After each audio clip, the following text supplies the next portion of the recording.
Good morning, students. Today in our third lecture, we are going to discuss from chapter number 6, Life Processes. Our topic is components of blood. Students, as we have already studied that blood is a fluid connective tissue which moves in our body all over and help in connecting each and every organ. As well, blood also helps in transportation of all the nutrients with hormones, with oxygen, carbon dioxide, various minerals, vitamins. Along with that, they also carry some excretory products in them and help in transporting all of these in our blood cells or from blood cell to different organs. So because of their transportive and movement, they are called to be a fluid connective tissue. Now we are going to discuss about the main components of blood. First of all, why blood is a fluid? Blood is fluid because of presence of plasma inside them. This makes the blood fluid in nature. This makes the blood to be liquid in nature. And we are saying the plasma as it is a strong viscous fluid present in blood, which is nearly about 55% present inside the blood. Rest of the 45% are present to be as elements in blood. These are the fluid material, and here other three RBC, WBC and platelets are called to be as the elements of blood. So these blood plasma, mainly 90 to 95%, consist of all the nutrients inside them. Along with that, they also consist of protein like fibrinogen, albumin and globulin inside them, so that these all proteins are in inactive forms and help in during the coagulation of blood to prevent excessive loss from the body. Else, in plasma, they all are present to be in inactive forms. It is, friends, this plasma without clotting factors, these protein, it is called to be simply as serum. The minerals present inside them are sodium, calcium, magnesium, bicarbonic acid, chlorine and glucose. These all are present inside them. They all are mainly carried in plasma, and because of it, our blood is a fluid, called to be fluid. Now these are the elements of blood. That is main elements, which is for nearly 45% present in it. That is RBC, red blood cells, white blood cells and platelets. These red blood cells are also called as erythrocytes because of the red pigmentation present in blood. Because of their presence, it throws in chemical, it gives the red appearance to our blood. Now students, the question arises that where this RBC is present or mainly formed in our body. Students, they are present in our blood, but they are formed in our bone marrow. This is the place where formation of RBC are taking place. They carry, why are they so important for us? Because they carry the respiratory pigment hemoglobin in them. These hemoglobin have the binding capacity with oxygen, and because of it, they help in carrying oxygen to different parts of the body. Nearly a healthy adult have 12 to 16 gram of hemoglobin in 100 ml of blood. So it may varies. It may in children that is up to 16 gram more in number, and in old person where the bone marrow become weak, formation of new RBC is not there. They have less than 12 hemoglobin. It's near about 10 to 11 in them. 9 to 11 in them. Is it okay?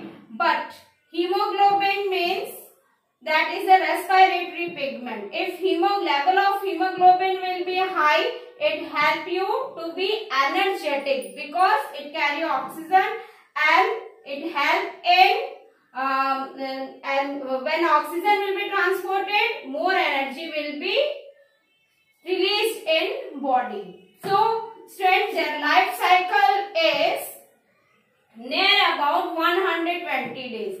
After 90 to 120 days, they die again, and before their death, they give rise to thrice of their blood cells. In this way, the RBC always increases. When we will be energetic, the RBC will also be good in our body. And what is their death place? There they die. Finally, after 120 days, these RBC die in spleen. So, spleen, our body organ, is also called to be the graveyard of red blood cells, where they die. They born in bone marrow and they die in spleen. So, in this way, red blood cells are very, very important for us. Because and they play a significant role in transporting of respiratory gases.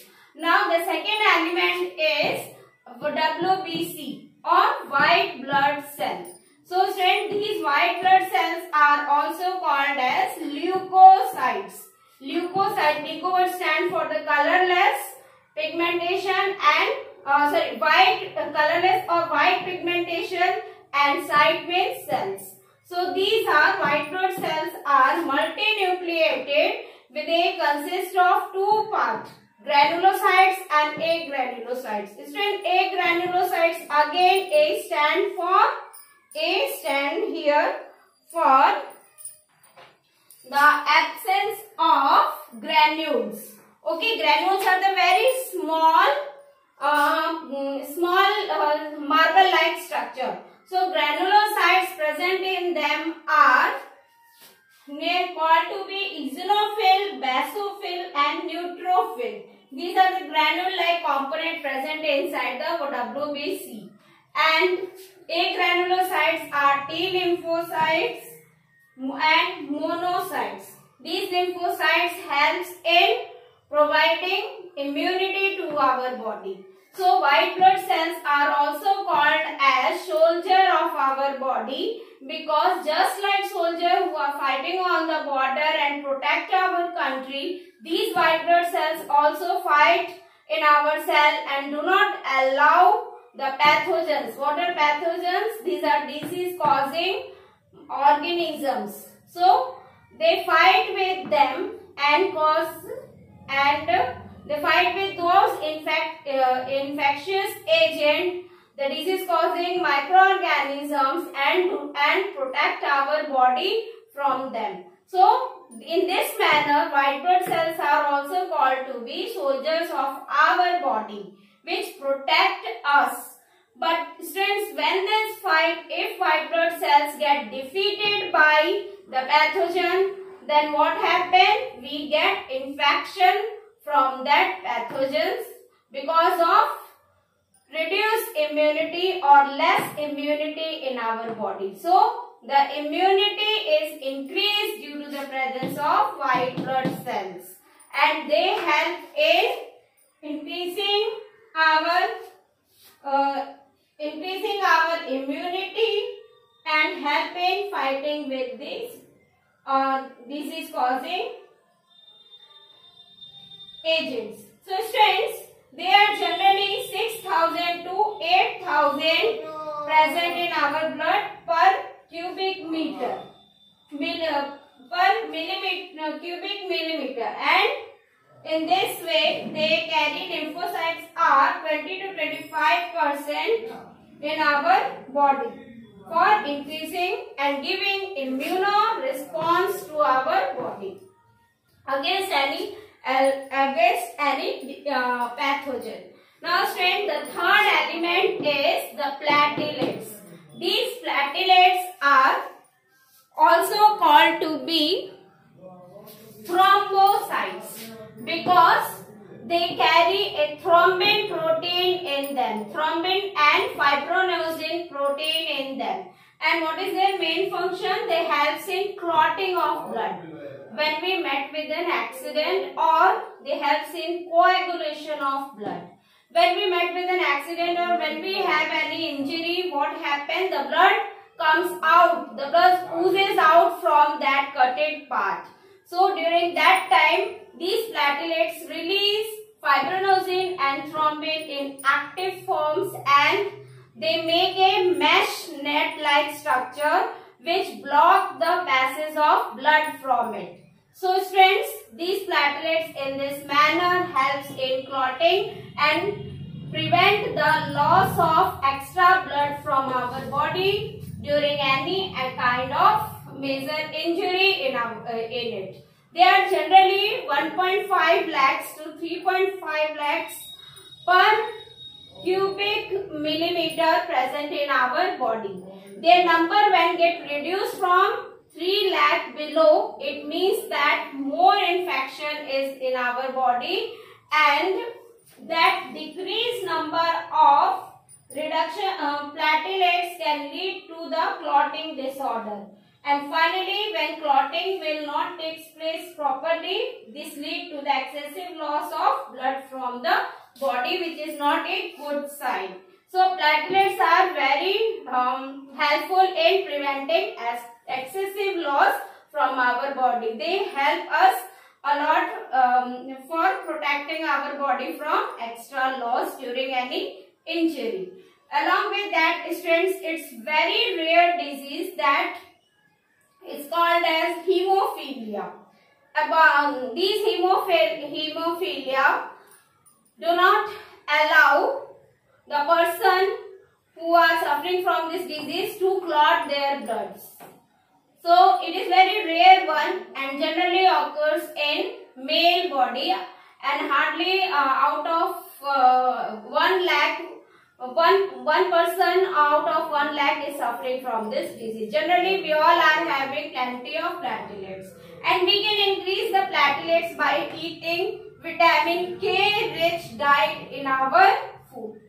So these all are the components of blood which help us and play their different roles in our body. So this is all about our today's lecture. Thank you and have a nice day.